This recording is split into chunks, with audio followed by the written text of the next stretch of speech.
Hello everyone. आज मैं सत्तू पराठा की रेसिपी लेकर आई हूँ जो कि ख़ास तौर से बिहार में बनाई जाती है और बहुत ही टेस्टी होती है।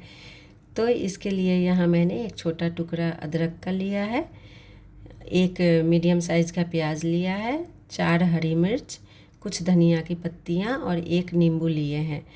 तो पहले इन सबको बहुत ही बारीक काटेंगे क्योंकि हमें इन्हें स्टफिंग में यूज़ करने हैं। तो जितना बारीक हो सके आप इन्हें काटें। आप इन्हें चॉपर में भी चॉप कर सकते हैं। मिर्च को भी इसी तरह से बीच से चीरा लगा के फिर बारीक काटेंगे। अगर मोटे रहेंगे तो फिर स्टफिंग में पराठा बेलते टाइम ये फटने लगेंगे, इसलिए जितना बारीक हो सके आप इन्हें कट करें। तो इसी तरह से मैंने सारे कट कर लिए हैं। अब इसका मेन इंग्रेडिएंट सत्तू लेते हैं, जो कि मैंने यहाँ 1.5 कटोरी लिए हैं। मैं यहाँ ज़्यादा क्वांटिटी में बना रही हूँ। अगर आप कम बना रहे हैं तो उसी के अनुसार से प्याज अदरक ये सब की क्वांटिटी एडजस्ट कर लें। अब इस सत्तू में मैंने ½ टीस्पून अजवाइन को हाथों से क्रश करके डाल दिए और 1/4 टीस्पून कलौंजी। अब इसमें स्वाद के अनुसार नमक डाल देंगे और अब डाल रहे हैं इसका स्वाद और बढ़ाने वाला अचार का मसाला, जो कि इसमें ज़रूर डालें, इसी से इसका टेस्ट डिफरेंट आता है। और अब मस्टर्ड ऑयल डाल दिए हैं। आप इसमें मस्टर्ड ऑयल ही ट्राई करें डालने का, इससे इसका टेस्ट बहुत ही अच्छा आता है। अब इसमें खूब सारा नींबू का रस डालेंगे। ये अचार के मसाले और नींबू के रस से इसका टेस्ट बहुत ही चटपटा आता है, जो कि इसकी मेन खासियत है। अब इसमें जो हमने बारीक अदरक प्याज ये सब कट किए हैं उन्हें डाल देते हैं।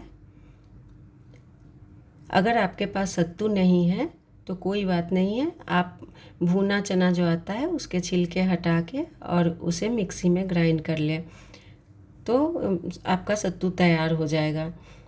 अगर आपके पास भुना चना दाल है जिससे चटनी बनाते हैं, उसे भी आप हल्का रोस्ट करके और फिर उसका फाइन पाउडर बना सकते हैं, तो भी आपका सत्तू तैयार हो जाएगा। तो इन सारे चीज़ों को इसी तरह से हाथों से मसलते हुए मिक्स करेंगे। इन्हें खूब अच्छे से मिक्स करें ताकि सब चीज़ सत्तू में मिक्स हो जाए। यहाँ अगर ज़रूरत लगी तो हल्का पानी भी डाल सकते हैं, लेकिन पहले मिक्स करके एक बार चेक कर लेंगे। इस तरह से ये मुट्ठी से बंध रहे हैं तो बस हमें ऐसा ही चाहिए, इससे ना सूखा ना इससे गीला। अब आटे की तैयारी कर लेते हैं। तो आटा बिल्कुल बाकी पराठे की तरह ही लगाएंगे। यहाँ मैंने आटे में नमक, थोड़ा अजवाइन हाथों से क्रश करके डाल दिए और 1 टीस्पून घी डाल दिए हैं। अब इन सबको थोड़ी देर मिक्स करके और फिर सेमी सॉफ्ट आटा तैयार करेंगे। अगर आप सॉफ्ट पराठा चाहते हैं तो रोटी की तरह आटा तैयार करें, थोड़ा क्रिस्पी चाहते हैं तो रोटी से थोड़ा हार्ड रखें। अब इन्हें कवर करके मैंने छोड़ दिए हैं। 10 मिनट हो गए थे, तो अब पराठे बनाते हैं। तो बाकी पराठे की तरह ही एक रोटी के साइज़ की लोई लेंगे और उसका ऐसे कटोरी की तरह बना लेंगे और उसमें मैंने 1.5 चम्मच स्टफिंग डाल दिए हैं और इन्हें इसी तरह से हाथों से दबाते हुए पैक कर लेंगे और पराठे के ही थिकनेस जैसी इन्हें बेल लेंगे। साइज़ आप जैसी चाहे वैसी रख सकते हैं, छोटी बड़ी जो भी, लेकिन बहुत ज़्यादा पतली भी नहीं करेंगे, रोटी की तरह नहीं करेंगे। अब इधर तवा गरम हो चुका था तो मैंने उस पर डाल दिए हैं। इन्हें मीडियम फ्लेम पे ही सेकेंगे, इसी तरह से पलट के। और आप इसे घी में सेके तो ज़्यादा टेस्टी होता है, लेकिन आप चाहें तो और किसी ऑयल में भी सेक सकते हैं। हाई फ्लेम पे ना सेके, नहीं तो ये अंदर से कच्चे रह जाएंगे, क्रिस्पी नहीं होंगे और कच्चे भी रह जाएंगे।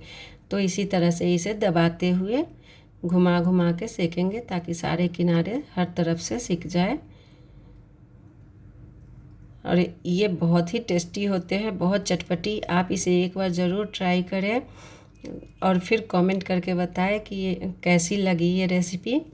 तो इसी तरह से मैंने कुछ पराठे सेक लिए हैं और आप इसे बैंगन के भरता, घुगनी और टमाटर की चटनी जो मैंने वीडियो अपलोड कर रखे हैं उसके साथ एंजॉय कीजिए। फिर मिलेंगे एक ऐसी ही रेसिपी के साथ। तब तक के लिए बाय बाय, टेक केयर।